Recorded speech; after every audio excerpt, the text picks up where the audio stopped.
शरणं शरणं गच्छामि। मैं राधारमण त्रिपाठी आज 12 फरवरी 2025 का पहला वीडियो लेके आपके सामने आया हूँ। कल भी मैंने एक वीडियो बनाया था और कल मैंने प्रॉमिस किया था कि आज एक्सक्लूसिव उन विद्यार्थियों के लिए जो परीक्षा में भाग ले रहे हैं या शुरू हो गई है एग्ज़ाम या होने वाला है, तो उनके लिए, क्योंकि ऐसे तो इसके पीछे के कई वीडियोज़ में परम योग के स्टूडेंट के स्मरण शक्ति बढ़ने की, आईक्यू बढ़ने की कई बातें हुई हैं, लेकिन आज वो तरीका जो बहुत पहले हम लोगों ने सीखा परम जी से बोकारो में विद्यार्थियों के लिए, और इसका बहुत लोगों ने प्रयोग किया बोकारो में, दिल्ली पब्लिक स्कूल, चिन्मया विद्यालय, डीएवी स्कूल, बोकारो महिला कॉलेज और अनेक स्कूल्स में काफ़ी लोगों को बच्चों ने लाभ उठाया। तो आज मैं उनके लिए ये कहना चाहता हूँ कि सबसे पहले तो ये सावधानी की पढ़ाई तो करना पड़ेगा, पढ़ाई तो करना पड़ेगा। तो ये नहीं कि बस पप्र कर लेंगे, परम योग कर लेंगे तो बस सब कुछ अपने आप हो जाएगा, ऐसा नहीं होगा।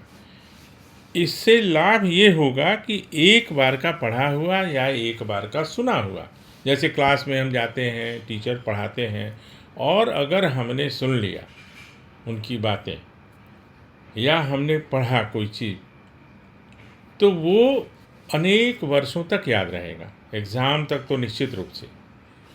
तो एक तो ये हुआ, पढ़ाई तो करना पड़ेगा। गप जप और तप करने से विद्या नहीं आएगी, ये पक्का है। ये परम जी की वाणी है, उनका आदेश भी है कि पढ़ाई करना पड़ेगा। तो जो परम योग करेगा उसकी याददाश्त, उसकी मेमोरी, उसकी अनेक वर्षों तक रहेगी और पढ़ा हुआ पाठ बहुत दिनों तक याद रहेगा। और यही तो स्टूडेंट्स को चाहिए। तो सबसे पहले क्या करना है कि जब भी पढ़ाई करने कोई विद्यार्थी बैठता है, तो जो सबसे कठिन है, हर सब्जेक्ट में कोई एक दो ऐसे होते हैं जो हर विद्यार्थी के लिए अलग अलग होता है, किसी को फिजिक्स, किसी को केमिस्ट्री, किसी को मैथ, किसी को इंग्लिश, जो भी हो। तो उसके पहले वो 3 परमनाद करेंगे और 3 परमनाद करने के बाद, परमनाद करने का तरीका आपको मालूम है, फिर भी मैं यहाँ एक बार बता देता हूँ। रीढ़ की हड्डी सीधी, गर्दन सीधा, मस्तक सीधा, आंखें बंद, होठ खुला, खुले होठ से श्वास लिया जाएगा तब तक कि और आगे न लिया जाए, उसको बिना रोके छोड़ा जाएगा नाक से ध्वनि करते हुए। तो कैसे? तो देखिए,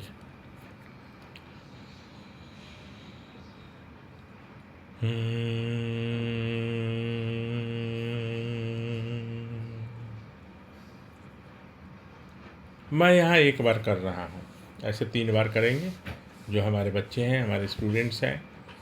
और उसके बाद 11 वाक्य बोलेंगे। क्या?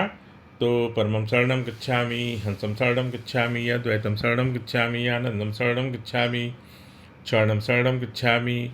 हे परम जी, मुझ पर कृपा करो। सिर झुकाकर परम जी को नमस्कार करता हूँ। हे परम जी, पढ़ाई करने जा रहा हूँ, जो भी पढ़ूँ अधिकतम पाठ मुझे याद रहे और जिससे मैं अच्छे से एग्ज़ाम लिख सकूं।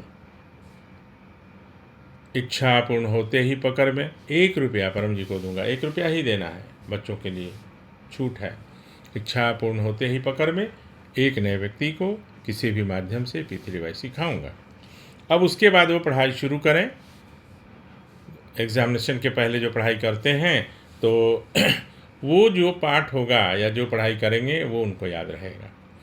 कुछ सब्जेक्ट्स में ये क्या बोलते हैं उसको, ऑब्जेक्टिव टाइप भी आते हैं क्वेश्चंस, उसको ABCDE रहता है, कोई एक टिक करना है, तो वो भी उनको याद आ जाएगा वहाँ पे।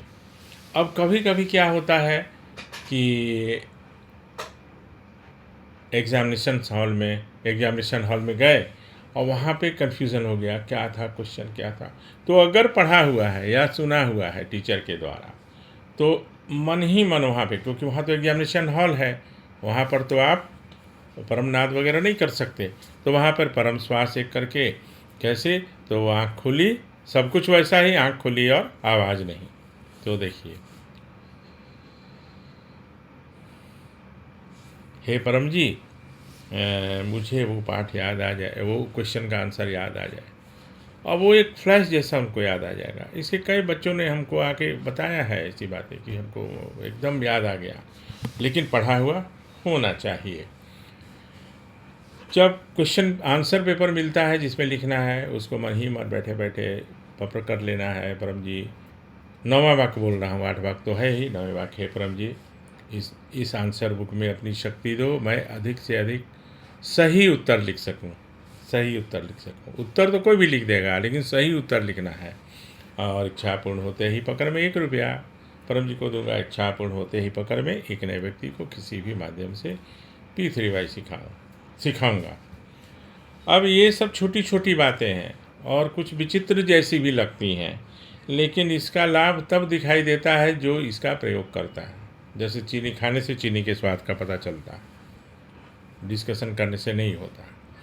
तो ये स्टूडेंट्स को करना चाहिए। और एक जो परम जी ने बनाया है 6 तरह की इच्छाओं का कंबाइंड जो सेंटेंस है, 9वां वाक्य वो है। 9वां वाक्य क्या होगा? 8 वाक्य के बाद, हे परम जी मेरा स्मरण शक्ति बढ़ा दो, IQ बढ़ा दो, परीक्षा के दिनों में कम से कम बीमार पड़ूँ, घबराहट ना हो।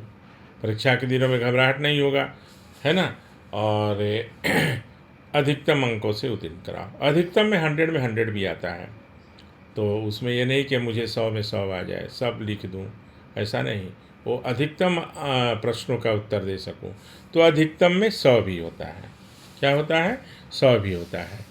तो ये उन सभी विद्यार्थियों के लिए लागू है जो बोर्ड का, जो CBSE या ICSE का बोर्ड जो होता है उसका एग्ज़ाम, 10th का, 12th का, या और भी क्लासेस जो स्कूल में एग्ज़ाम्स होते हैं, और उसके साथ साथ कॉम्पिटिटिव एग्ज़ाम्स जो 12th पास कर गए हैं उनको MBBS के लिए, डॉक्टरी के लिए, CA के लिए, या लॉ में एडमिशन के लिए, या इंजीनियरिंग के लिए, है ना।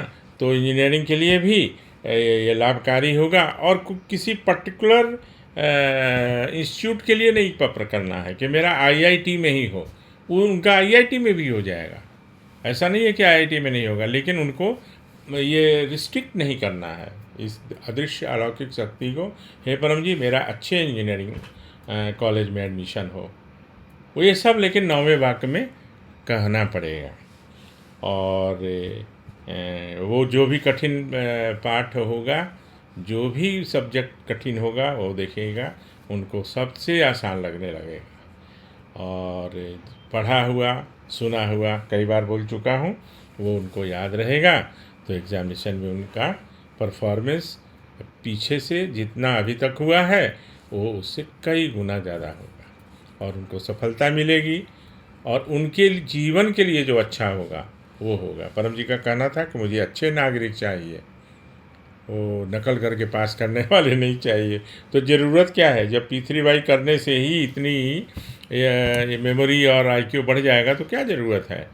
तो वो करना चाहिए। लोगों को बताइए, एग्ज़ामिनेशंस का दौर चल रहा है, समय चल रहा है, और इसमें किसी को कोई प्रश्न भी हो किसी खास चीज़ के लिए, मैं जितना कवर कर सकता था किया हूँ, इससे ज़्यादा की ज़रूरत नहीं है।